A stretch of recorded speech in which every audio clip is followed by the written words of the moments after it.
Jesús. Le pusimos por título a esta palabra: enemigos del estancamiento.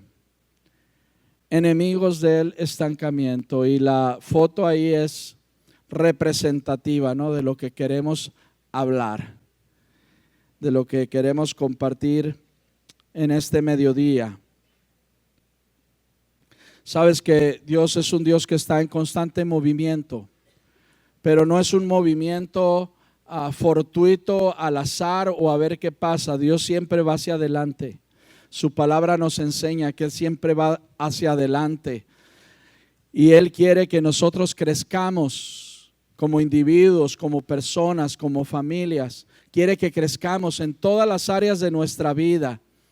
Cuando un niño como estos bebitos, estas bebitas que acabamos de presentar al Señor, viene a nuestra casa, a nuestro hogar, nos gozamos y en el camino, ¿verdad?, les vemos desarrollarse, les vemos crecer, les vemos dejar pañales, les vemos dejar leche y tomar alimento más sólido y empezar a caminar, y todos esos procesos son lindos cuando empiezan a hablar, cuando hacen todas sus gracias, y los esperamos y nos gozamos en ese crecimiento. Pero cuando un niño no crece lo que esperamos, entonces puede llegar a preocuparnos, ¿verdad? Y puede llegar incluso a que consultemos a algún médico para saber qué está pasando. Y lo mismo es en nuestra vida espiritual. Dios quiere que crezcamos, y si no crecemos nos estamos estancando, y el estancamiento no es de Dios. Dios quiere que avancemos, que vayamos hacia adelante. Dios quiere que nos movamos con Él, y ¿sabes qué? Él se va a mover con nosotros. Algunos de nosotros estamos esperando alguna instrucción especial o algún sentimiento especial de parte de Dios para hacer algunas cosas, pero sabes, Dios te está esperando a ti que te muevas. Dios te está esperando a ti que tú le creas a Él y que avances y que des pasos en camino hacia donde Él te está guiando. Pero muchas veces nos da temor, muchas veces nos da pereza, muchas veces estamos demasiado cómodos como estamos y entonces no nos animamos. Y Dios quiere que seamos enemigos del estancamiento, que no nos casemos con el estancamiento, sino que decidamos, así como este pececito, ¿verdad?, no quedarnos en la misma pecera, sino buscar nuevos territorios, buscar nuevos lugares y buscar un crecimiento para nuestra vida personal, para nuestra vida familiar y para nuestra vida como iglesia también. Dice Josué 1, 2 y 3: mi siervo Moisés ha muerto. Ahora pues levántate y pasa este Jordán, tú y todo este pueblo, a la tierra, ¿a la qué? Tierra que yo les doy a los hijos de Israel. Yo les he entregado, como lo había dicho a Moisés, todo lugar que pisare la planta de su pie. Cuando el Señor sacó a Israel de Egipto, sabemos que lo trajo, tuvieron que quedar en el desierto por 40 años, pero el Señor no los dejó ahí. El Señor los llevó para que entraran a la tierra y no los dejó a un lado de la tierra donde habían llegado. Estaban a punto de cruzar el Jordán y pisar la tierra. Y el Señor le dice a Josué: Moisés ya murió, pero ahora tú tienes que llevar a mi pueblo hacia adelante, hacia nuevas conquistas. Y le dice: a la tierra que yo les doy, que yo les di a los hijos de Israel. Dios nos ha dado un territorio que conquistar. Dios ha puesto delante de nosotros territorios que conquistar para que crezcamos y para que cumplamos la voluntad de Dios y para que establezcamos su reino en esta tierra. Amén, amén. Entonces dice: yo les he entregado, como le había dicho a Moisés, todo lugar, diga conmigo, todo lugar que pisare la planta de su pie. Es decir, Dios dijo: a donde tú vayas yo voy a ir contigo, donde tú pises yo te lo voy a dar, yo te lo voy a entregar. Dios prácticamente está firmando un cheque en blanco. Está diciendo: tú ve hacia adelante y yo voy a ir contigo. Si tú confías en mí, tú confías en mi palabra, yo voy a hacer la obra que tú no puedes hacer. Y entonces es ahí donde muchas veces nosotros por diferentes razones no avanzamos. Y si no avanzamos, no crecemos. Y es la voluntad de Dios que crezcamos. Amén. Dice el siguiente versículo 5 y 6 de Josué 1: nadie te podrá hacer frente. ¿Quién? Nadie. Todos los días de tu vida, como estuve con Moisés, estaré contigo, no te dejaré ni te desampararé. Qué promesa tan especial, qué promesa tan poderosa, tan impresionante, ¿verdad? Que el Señor nos da y nos dice: si tú crees en mí, nadie te podrá hacer frente. Tú avanza y yo voy a ir contigo.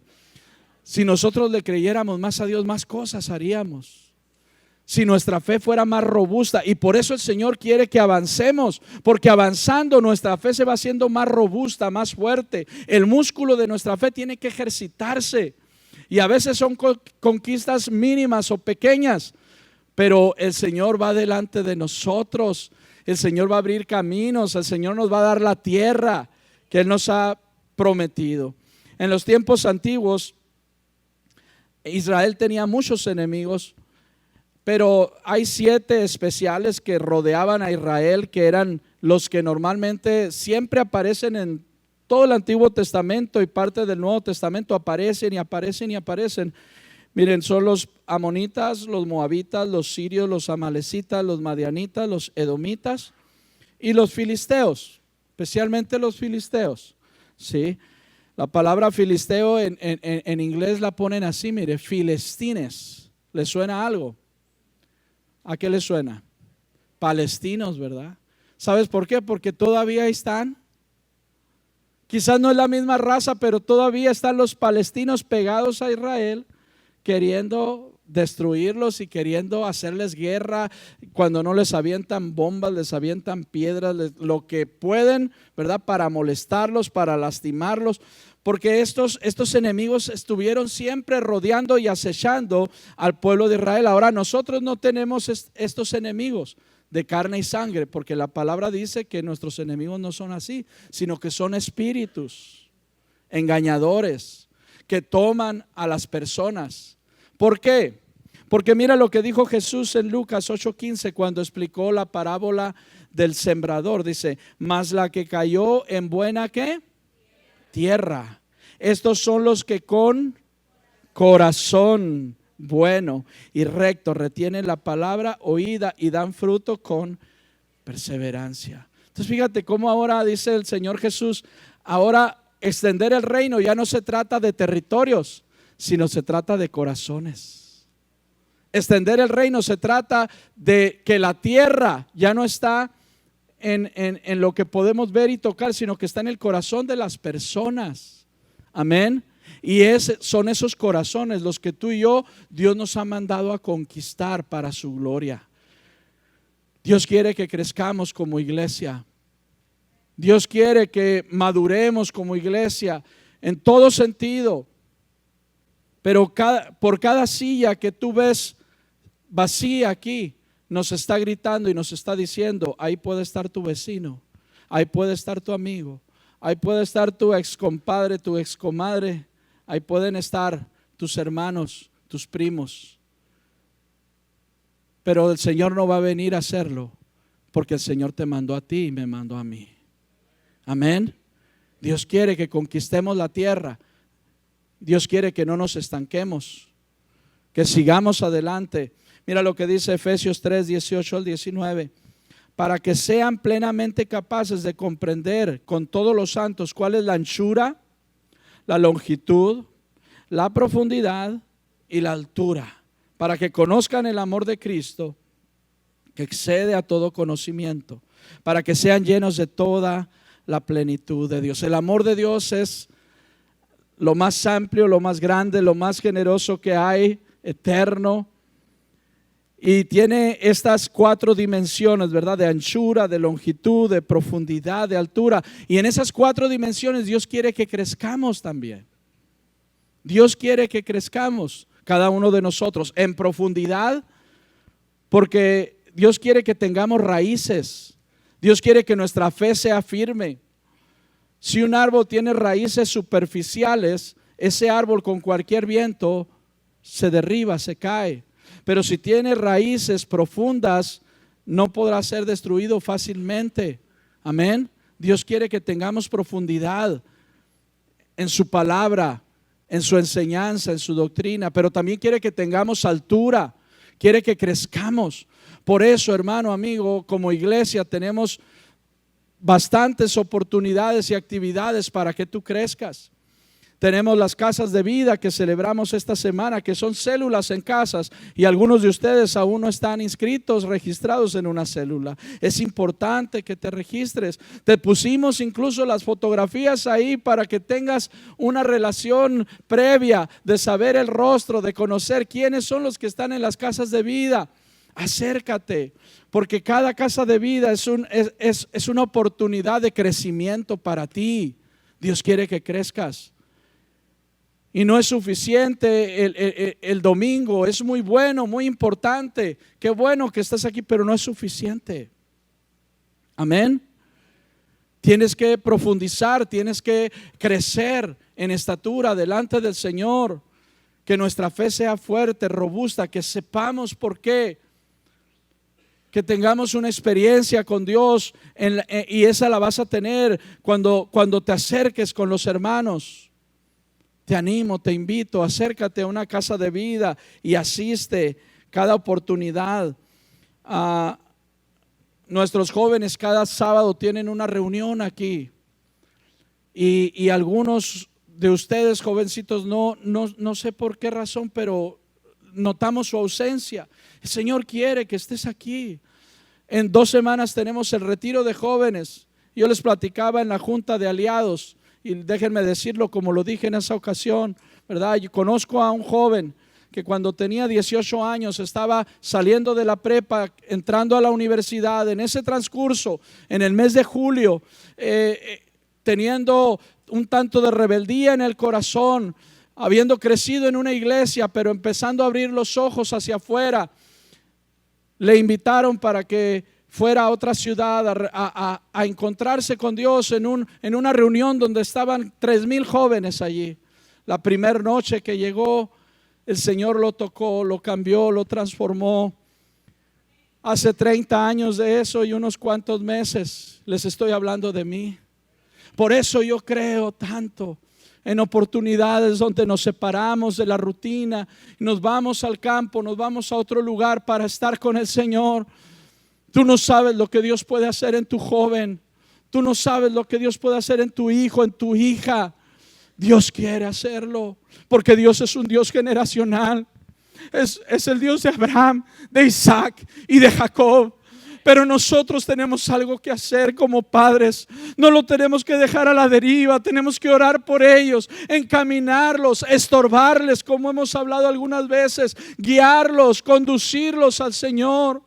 No es un gasto lo que hacemos cuando registramos a nuestros hijos, es una inversión, porque Dios los puede transformar para el resto de sus vidas. Papás, muchachos, no desestimen este retiro. Todos los jóvenes de esta iglesia deberían de estar ahí, todos. Quizás algunos no se sienten parte por razones que solamente ustedes saben, pero tú que tienes menos de 30 años, tú debes de estar ahí.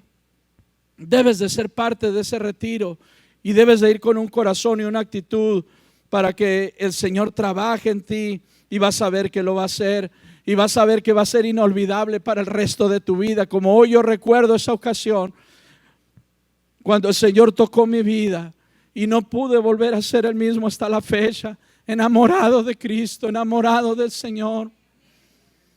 Y el Señor nos está guiando. Quizás a ti no te va a hacer un pastor o una pastora, pero el Señor, seguramente tu vida va a dar un giro total y vas a darte cuenta que el Señor tiene un propósito precioso para ti.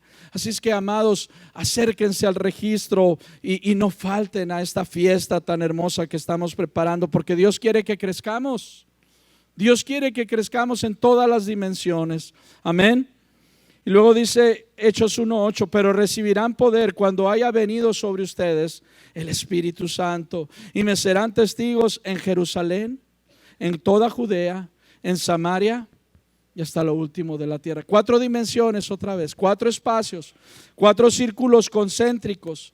Empezando en el centro, dice en Jerusalén, y luego en toda Judea, en Samaria y hasta lo último de la tierra. Dios quiere que esta iglesia se expanda.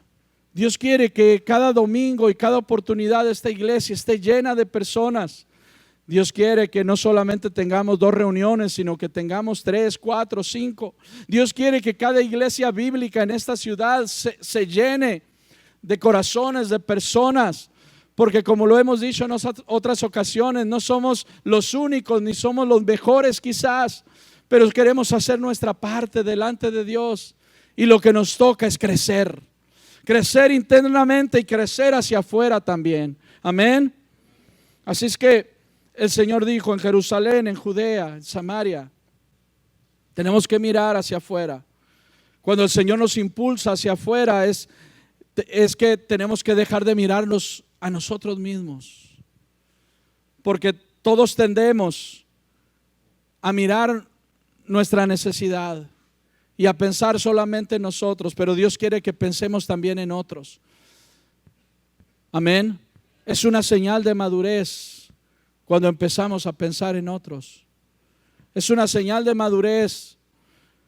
Muchas veces no estamos listos para ser padres y los hijos vienen y tenemos que compartir el presupuesto todavía más. Y nos sentimos extrañados y apretados e incómodos. Pero hay alguien que necesita, ¿verdad?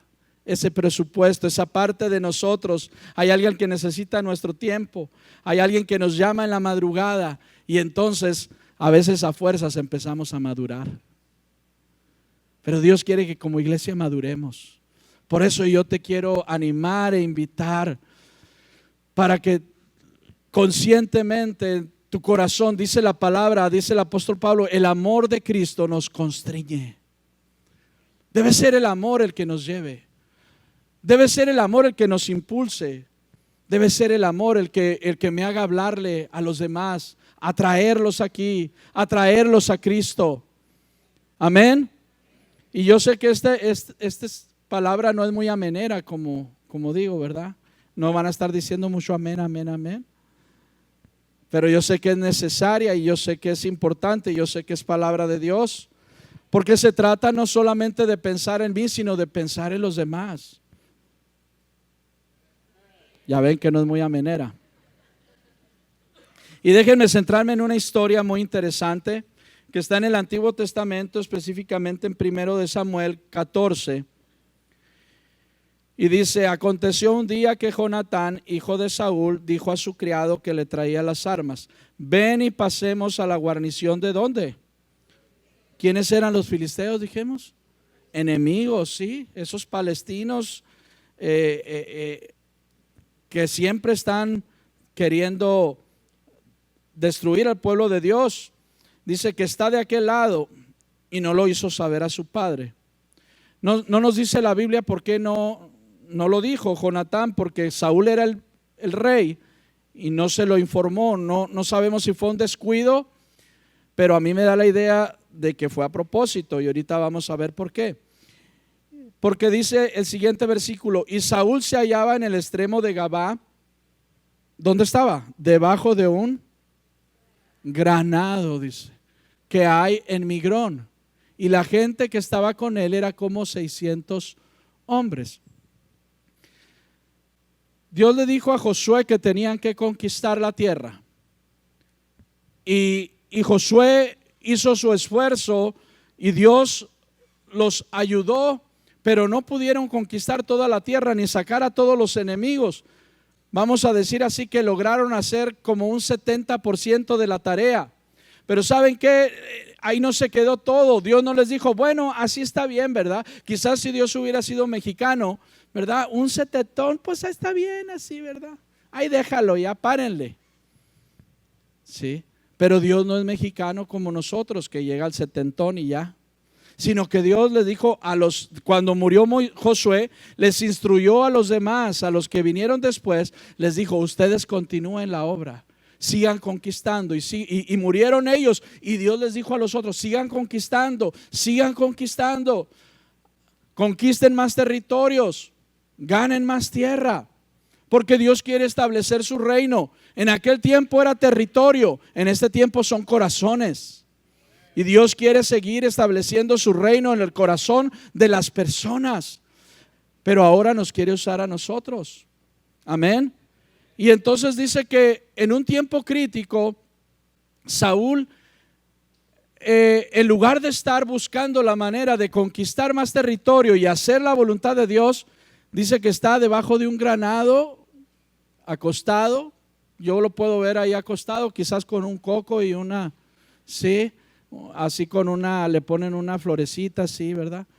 Estaba tranquilo y a gusto, aunque tenía a unos cuantos metros, quizás unos pocos de kilómetros, una guarnición filistea.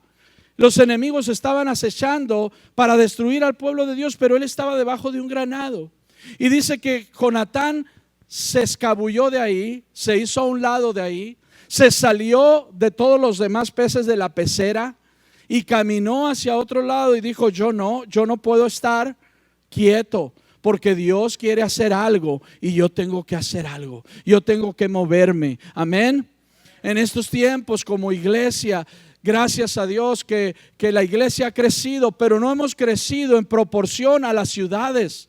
Dios ha hecho, en el siglo XX hizo que la gente del campo viniera a las ciudades. ¿Para qué? Para que podamos más fácilmente conquistar esos corazones. Y la iglesia en el siglo pasado, cuando llegó el evangelio a esta ciudad, creció con muchos esfuerzos, creció con muchos menosprecios, con mucha persecución. Los padres en la fe de nosotros, ¿verdad?, establecieron la iglesia lo mejor que pudieron, pero ahora nos toca a nosotros seguir adelante. Pero ¿qué sucede? Que Dios se encuentra con una generación como Saúl. Una generación que quiere estar debajo del granado y que quiere, ¿verdad? Tráeme todas las bendiciones a mí, Señor, dame las bendiciones. Ay, Señor, ¿por qué no me bendices con un carro nuevo? Ay, Señor, ¿por qué no me das una casa nueva? Ay, Señor, ya la casa que tengo tiene 3 años, dame una nueva. Y solamente pensando en uno y debajo del granado pensamos que vamos a hacer la obra de Dios. Pero gloria a Dios, porque siempre Él se reserva gente que puede escuchar su corazón. Y Jonatán escuchó el corazón de Dios y sabía que no era su voluntad estar simplemente llegando a la iglesia, sentándome y yéndome a ir a la casa y no hacer nada el resto de la semana. Y que bueno, Dios es bueno y Dios me ama y Dios me bendice y que padre, ¿verdad? Todo eso. Pero Dios no nos hizo para ser estanques. Dios no te hizo para ser estanque. Ninguno de nosotros. A lo mejor alguien parece, pero no te hizo para eso. ¿Sí? Porque el agua estancada, ¿qué pasa con el agua estancada? Se pudre, se pierde, huele mal. ¿Sí? Por eso Jesús dijo: el que cree en mí, dice, de su interior correrán ¿qué? Ríos de agua viva, pura, transparente. El agua que se estanca se ensucia, se pierde, no es apta. Pero el agua que está corriendo, que está fluyendo, el Señor quiere que seamos eso, ¿sí? Que estemos siempre dando, recibir. Muy bien, recibe, pero no te quedes con eso, dalo a alguien más. Alguien más ahí enfrente de tu escritorio necesita oír la palabra. Alguien más enseguida de tu mesabanco en la escuela necesita escuchar del Dios que tú tienes. Pero muchas veces nos quedamos y nos queremos quedar como Saúl. Qué lindo cuando vengo a la iglesia y qué lindo cuando estoy delante del Señor. Pero el resto de la semana tenemos una tarea bien grande. De hecho, hay más horas las que estamos fuera de la iglesia que las que estamos dentro de la iglesia. Amén. Hay un mundo que se pierde y Dios quiere que crezcas. Y Dios quiere que esta iglesia crezca. Pero lo va a hacer cuando haya gente que le crea como Jonatán. Cuando haya gente inquieta que diga: no es posible que yo esté aquí. Por eso yo creo que Jonatán no le dijo a su padre, porque ya conocía que era muy carnal. Que si le decía: papá, voy a ir a ver qué puedo hacer, a ver cómo ataco a estos filisteos, quizás la respuesta de su padre hubiera sido: no, quédate aquí, no te muevas de aquí. Aquí estamos todos a gusto y aquí resguardados, y lo iba a hacer que se quedara. Amén. Versículos siguientes dice: dijo pues Jonatán a su paje de armas: ven, pasemos a la guarnición de estos incircuncisos. Luego busquen el diccionario qué significa eso, pero era un insulto para esas personas. Dice: quizá haga algo Jehová por nosotros, pues no es fácil para Jehová salvar con muchos o con pocos. Oímos a Jonatán y lo leemos en su conversación, y en cada palabra, en cada frase que dice, incluye a Dios. Le dice a este siervo que viene con él, le dice: ven, vamos a pasar la guarnición de los filisteos, porque para Dios no es difícil salvar con muchos o con pocos. Amigo, hermano, los recursos que tú tienes y los recursos que yo tengo no son suficientes. Si tú te has detenido de hacer la obra de Dios y de hablarle a alguien más de Cristo porque tienes miedo y dices: ¿qué le voy a decir? ¿Qué le voy a hablar? Y si me pregunta esto y si me pregunta aquello, no tienes recursos, ni yo tampoco los tengo. Por eso dice la palabra: tú nomás préstame tu boca. Tú nomás, dice, abre tu boca que yo la llenaré, dice el Señor. Tú nomás empieza a hablar y vas a ver que yo te voy a usar. Amén. Por eso dice Jonatán ahí: para Dios no es problema, con muchos o con pocos Dios puede hacer la obra. Tú no tienes recursos, yo tampoco tengo, pero Dios te quiere usar. La cosa es que tú te prestes, que tú le prestes a Dios tu boca, que tú le prestes a Dios tu corazón y tu mente y le digas: Señor, úsame. Yo no sé qué le voy a decir, yo no sé qué le voy a hablar, pero tú sí sabes, Señor. Amén. Pasemos, dice, y luego, y su paje de armas le respondió: haz todo lo que tienes. ¿Dónde? En tu corazón. Fíjense, otra vez, es del corazón de nosotros donde debe salir esto. Es de nuestro corazón que debe salir una palabra de bendición para las personas. Esto no se hace a fuerzas. Esto no se hace por obligación, esto se hace de corazón. El paje, el asistente de él lo miró y le dijo: hay algo en tu corazón, y lo que hay en tu corazón, tú avánzalo y yo voy a seguirte. Qué lindo es que podamos contagiar a otras personas, y no solamente nosotros, sino que el amor de Dios que nos constriñe nos haga contagiar a los demás y decirle: vamos a compartir de Cristo. Vamos a celebrar el amor de Dios para otras personas. Amén. Qué importante es eso, amado hermano. Qué importante es que no nos estanquemos. Cuando nosotros compartimos la palabra y hablamos de su amor, sabes, el Señor se encarga de tus necesidades. El Señor se encarga de tus necesidades. Muchas veces estamos, ¿verdad?, abrumados por las necesidades. Y estamos pensando, como decía hace un momento, ¿verdad? Ay, que Dios primero me cumpla esta necesidad y luego voy a salir y luego voy a hablar. Ay, que primero Dios me conceda esta petición y entonces lo voy a hacer.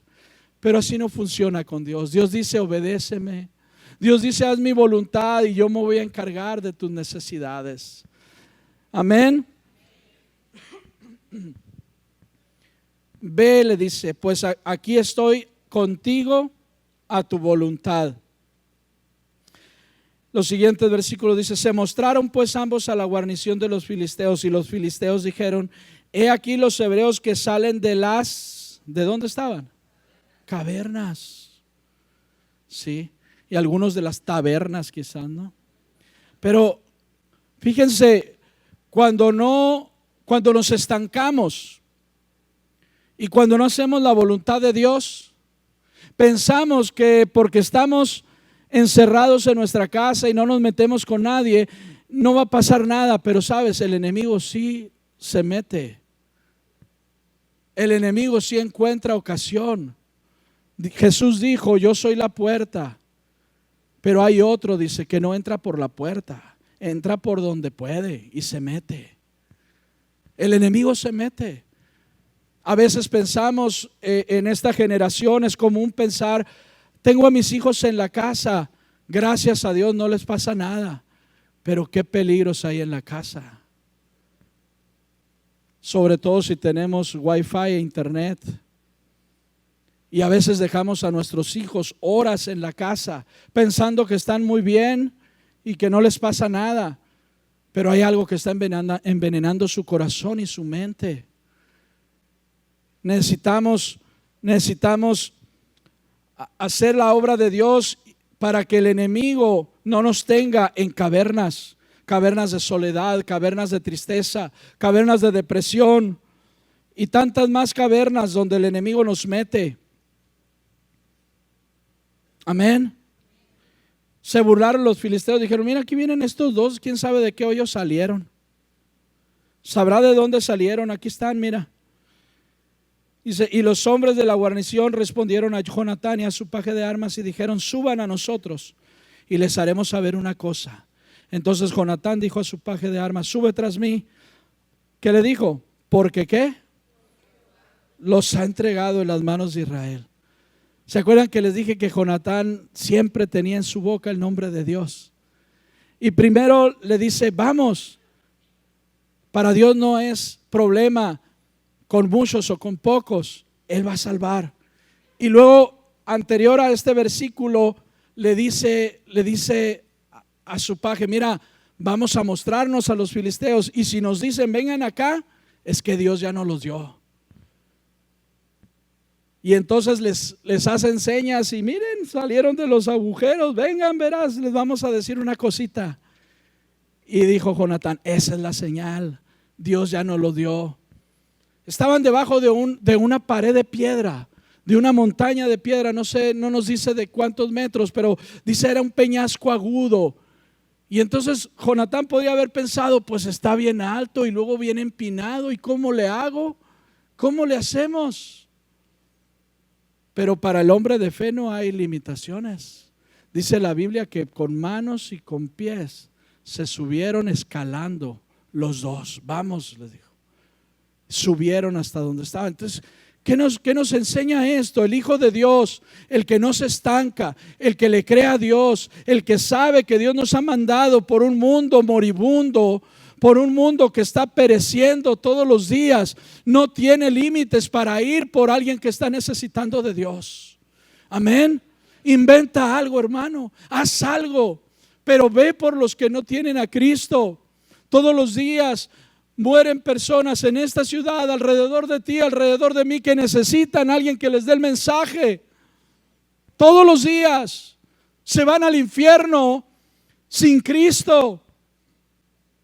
Y tú y yo podríamos haberles hablado, y muchas veces, porque no encontramos la manera, porque no encontramos el tiempo. Inventa la manera, inventa el tiempo, pero hagamos algo. Esta ciudad necesita a Cristo. Toda persona que no ha conocido al Señor no vive, dice la palabra, que están muertos. ¿Has visto esas películas de zombies? Esos son la mayoría de nuestros mercados, la mayoría de los centros comerciales en la ciudad. Zombies, personas caminando, muertos caminando. Pero necesitan a alguien que tenga un corazón, que sea constreñido por el amor de Dios y que diga: yo les voy a compartir de ese amor, yo les voy a hablar de ese amor, yo les voy a decir, porque esto es tan grande, el reino de Dios es tan grande que me llena a mí, puede llenar a otros. Amén. Es como aquella vasija que el profeta dijo que el aceite de la vasija no escaseará. Amén. Nosotros somos como esa vasija que trajeron 200, 500 vasijas y todas se llenaban a partir de una vasija sencilla, simple. ¿Cómo sucedió eso? Porque eso lo hace el Señor ahora con nosotros. Mientras tú das y das y das, tú no te vas a secar, tú te vas a seguir llenando para dar, para dar, para dar. Porque de su interior surgen ríos de agua viva. ¿Te fijas cuando nos atrevemos a hablarle a alguien, a una persona, decirle del amor de Dios, que bien nos sentimos en el corazón compartir con alguien más, y esa gente detecta algo y dice: sígueme hablando, sígueme diciendo, y pueden pasar los minutos y puede llegarse la noche y siguen hablando, y al siguiente día dice: sígueme hablando de eso. ¿Por qué? Porque está seca, porque está muerta, porque cuando tú le das palabra de Dios empieza a recibir vida y su espíritu se empieza a conmover y empieza a despertar. Dales vida, dales vida, sopla aliento de vida, porque hay espíritu en nosotros suficiente para bendecir a los demás. Amén. Subieron hasta donde estaban los enemigos y ahora, como decía, los enemigos no son moabitas, amonitas, sirios y todo eso. Ahora los enemigos son espíritus engañadores que han cegado los ojos de las personas para que no vean. Por eso nos toca a nosotros pelear. Es una guerra en lo espiritual, es una guerra por el alma de las personas. Amén. Jonatán entendió que Dios ordena el avance. Dios no quiere que nos estanquemos. Debemos de ser enemigos del estancamiento. Dios quiere que avancemos y Él nos promete su presencia. Él rechazó el temor y abrazó la fe. No sé cuántos de ustedes les ha dado temor, ¿verdad? Pero si somos honestos, nos da temor, nos da pereza o simplemente nos agarra un ataque de indiferencia y no compartimos. Hemos entendido que si la iglesia va a avanzar, necesita de hombres como Jonatán, necesita de personas como Jonatán que digan: yo no me puedo quedar aquí, yo tengo que hacer algo, yo tengo que hacer algo, yo tengo que ir delante y hacer que esto avance, porque esto Dios nos mandó a avanzar y Él va a venir detrás de nosotros. Amén. Cuando recién iniciamos la congregación, y les he contado, muchos me han oído, allá en la calle Veracruz, en el segundo piso, los que les tocó estar allá con nosotros desde el 2006, recordarán cómo fui con el dueño. Él nos decía originalmente: si se la rento el local por 12,000 pesos. Y en ese momento se me hizo un mundo de dinero. Me encerré a orar a Dios, a ayunar con mi esposa. Pedimos al Señor: Señor, que le baje, que le baje, que le baje. Y voy a ir otra vez para que le baje. Y la verdad me daba temor. Nunca había andado en esas vueltas de andar haciendo tratos. Pero dije: Señor, tú lo vas a hacer. Y le decíamos mi esposa y yo: Señor, que sean 9,000 pesos. A fin no tenemos 9, pero pues tampoco, ¿verdad? Como quiera, como que se me hacía más alcanzable los 9. Y me llevó mi esposa en el carro, me bajé, ya me estaba esperando. Estimado señor, fíjese que necesito que le baje a la renta. Y él me dijo: está bien, señor Navarro, ¿qué le parecen 8? Y yo me quedé, que no eran 9. Y entonces dije: ay, muchas gracias. Antes que se arrepintiera y se diera cuenta, no, gracias, gracias, Dios le bendiga. Y me fui, me subí al carro y me dice mi esposa: ¿no estaba o qué? No, sí estaba. Y ya te atendió ya. ¿Y qué dijo? Que 8, que 8, ¿verdad? Y nos alegramos, pero nos da temor. Confieso que nos da temor enfrentarnos a esos tratos. Hace muchos años el Señor puso en mi corazón, y les he estado hablando de eso, de comenzar una escuela. Y ese sueño se ha convertido poco a poco en un proyecto. Y esta semana fui con los dueños del edificio que queremos rentar. Y en el internet ahí dice 100,000 pesos de renta. Y entonces pues digo: bueno, yo creo que Dios nos puede dar eso al mes, ¿verdad? Al mes, no piensen que al año. Es un edificio grande para una escuela con cancha. Y llego con el dueño, me siento ahí con él y le explico: mire, nosotros queremos empezar, va a ser una escuela así, así. Y él empieza a hablar y ya no me deja hablar. Y me dice: Pastor Navarro, fíjese que yo empecé una escuela hace muchos años, y precisamente este edificio, aquí estaba la escuela, y quiero decirle que pues empezar una escuela no es fácil.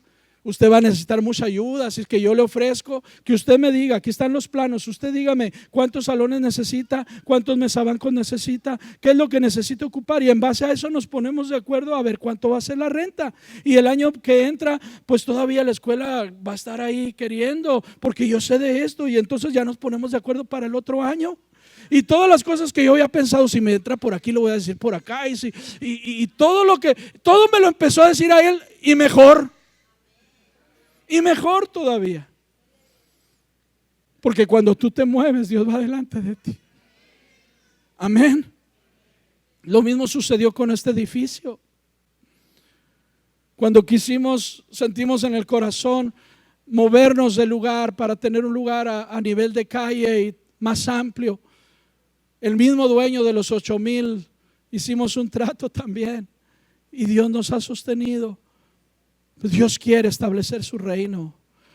Dios está más interesado que tú y yo en establecer su reino, pero le hacen falta corazones de personas que se atrevan a hablar y a establecer el reino en los corazones, en las tierras de otras personas que no conocen a Dios. Aquí sí que quedarnos callados es criminal, hermanos. Quedarnos callados es criminal. Dios espera que compartamos su evangelio. Amén. Abraza la fe. Abraza la fe. Rechaza el temor. Dice, y subió Jonatán trepando con sus manos y sus pies, y tras él su paje de armas. Y los que caían delante de Jonatán, su paje de armas iba tras él, los mataba. Y fue esta primera matanza que hicieron Jonatán y su paje de armas, como 20 hombres en el espacio de media yugada de tierra, como 50 metros. Mataron 20 personas. Dice, Jonatán los dejaba medio muertos y luego el otro los remataba. Sí. Pero todo se inició, porque el capítulo es muy largo, pero todo ese capítulo es un testimonio para decirnos que Dios está esperando uno que le crea. Dios está esperando gente que le crea, que haga su voluntad, que extienda el reino. Porque ¿sabes de qué sirvió eso? Dice que cuando esto empezó a ocurrir, dice que Dios se alegró tanto que la tierra tembló. Y los filisteos se llenaron de tal pánico, de tal terror, dice que sacaron las espadas y se empezaron a matar unos a otros. Y el clamor era tan grande que por allá a 2-3 kilómetros Saúl se levantó a ver qué es ese ruidajo que oigo, qué pasa. Y ya vieron a lo lejos en el cerro, pues mira, los filisteos parece que se volvieron locos. Sabrá Dios qué traen, pero traen un relajo allá de muerte. Y entonces dijo, ¿no será que alguien aquí nos falta? A ver, pasen lista. Y empezaron a pasar lista, y resulta que Jonatán y su paje eran los que faltaban. Y entonces dijo ahí él, vamos a orar, dijo. Se puso espiritual, ¿no? Bien carnalón, pero dijo, vamos a orar para ver si el Señor nos dice que vayamos. Traigan el arca, traigan al sacerdote, traigan el efod, vamos a consultar a Dios. Y quisieron empezar a orar, y el ruidajo se ponía más grande. Y entonces dijo, entendió, por fin le cayó el 20 y dijo, detén tu mano, le dijo al sacerdote, no sigas. ¿Sabes por qué? Porque hay un tiempo para orar y hay otro tiempo para actuar. Muchos de nosotros decimos, bueno, pues le voy a hablar al vecino, pero primero voy a orar 500 años a ver si el Señor quiere. El Señor quiere.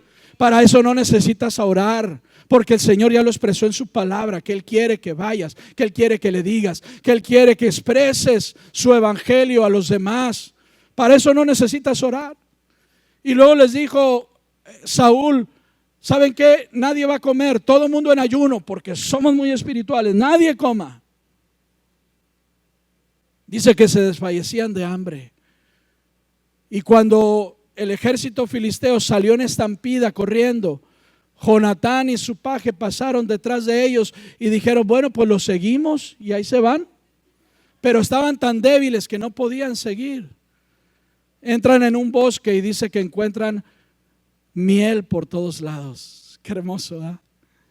No me puedo imaginar esa escena. Dice, corría la miel, así dice. Corría la miel por todos lados. Pero como les habían juramentado, no solamente les dijo vamos a ayunar, sino que les dijo, maldito el que coma. Estoy hablando muy norteño, ¿no? No sé por qué. Maldito el que coma. Y entonces todos tuvieron miedo y no comieron nada. Pero Jonatán nos dice, no había escuchado, y alargó su vara y tomó un poco de miel, dice un poco de miel, y la llevó a su boca. Y dice, mis ojos se esclarecieron. Y cuando le dijeron, tu padre nos juramentó, Jonatán dijo, mi padre ha turbado a Israel. Ha turbado a Israel porque con un poco de miel, ¿sabes por qué? Porque la miel es símbolo de la presencia de Dios. La miel es símbolo de la presencia de Dios. Dice el profeta Isaías que un hijo es nacido, un niño nos es dado. Y crecerá, dice, en base a mantequilla y miel. Amén. Símbolo de la presencia de Dios. Dice que la palabra de Dios es más dulce que la miel que destila del panal. Y dice también que cuando Jesús resucitó y estaba en la orilla del mar con sus discípulos, dice que Él comió dos cosas. Se comió un pez y un panal de miel. Amén. La miel es un alimento que aparece continuamente en la palabra, pero es un símbolo de la presencia de Dios, porque Dios quiere que acabemos la obra. Amén. Los filisteos mataron allá 20, pero los demás salieron corriendo. Era muy importante que terminaran de rematar a todos los demás, pero no tenían fuerzas. La miel era la provisión de Dios para que ellos se recuperaran y siguieran aquel ejército y los terminaran de derrotar. Dios nos está llamando a actuar, iglesia. Cierren sus ojos, por favor.